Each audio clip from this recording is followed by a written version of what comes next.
Benjamin Franklin, George Washington, and John Adams are three prominent figures in this time period that would not be able to achieve the status they did without the American Revolution. Because of these frustrations, they developed the revolution in order to gain more power. They did this through violence in order to bring down the system. Richard Hofstadter supported the political aspect of the rebellion against the British regarding social status. He wanted to change the ideal of social status, believed that people should not be born into the status, but given the status they deserve. One example we had of this was George Washington. He was born February 22nd, 1732 in Virginia. His father was a planter and would serve on the court in minor positions.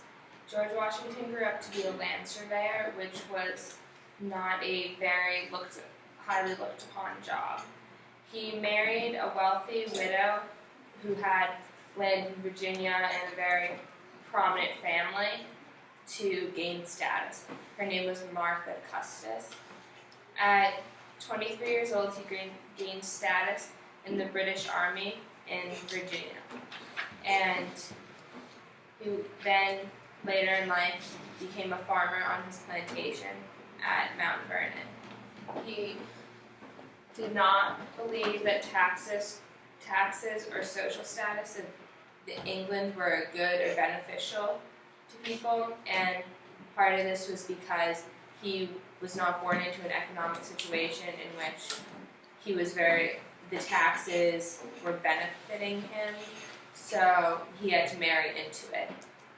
He believed that should be more on merit. One quote from Foner that I thought demonstrated this was when they were speaking of the Ohio Company, and it said the company's members included the colony's royal governor, Robert Dwinville, and the cream of Virginia society, Lace Carters, and the young George Washington. George Washington eventually did gain status and power, but he had to work for it. He wasn't born into it, and he had to give to get, and that was in the Foner textbook on page 167. Our next point was about Benjamin Franklin. He was the 12th son to a somewhat poor family. They had 17 kids total. So even if they did have some amount of money after 17 children, that kind of gets depleted. He went on to England to attempt to gain status because no one really knew his family. It wasn't very noble. So he attempted to gain a higher status there, and he was an apprentice at a printing press, which was not the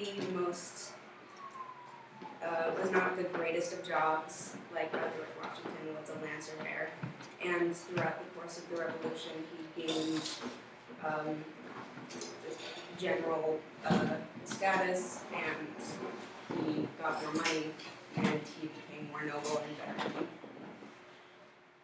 Our third point was about John Adams. He was born on October 30th, 1735 in Braintree, Massachusetts.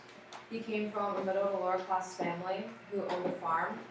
His father was a deacon of the church and from time to time was known as a town tax collector.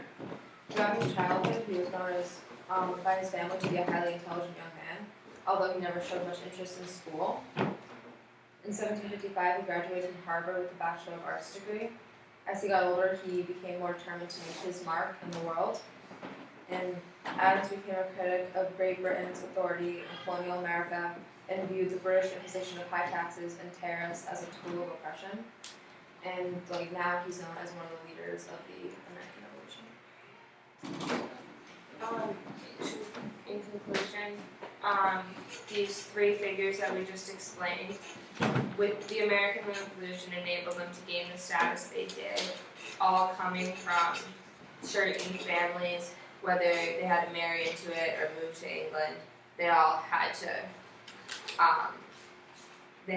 gain status instead of being born into it. And that was why they did the American Revolution. All right. Good.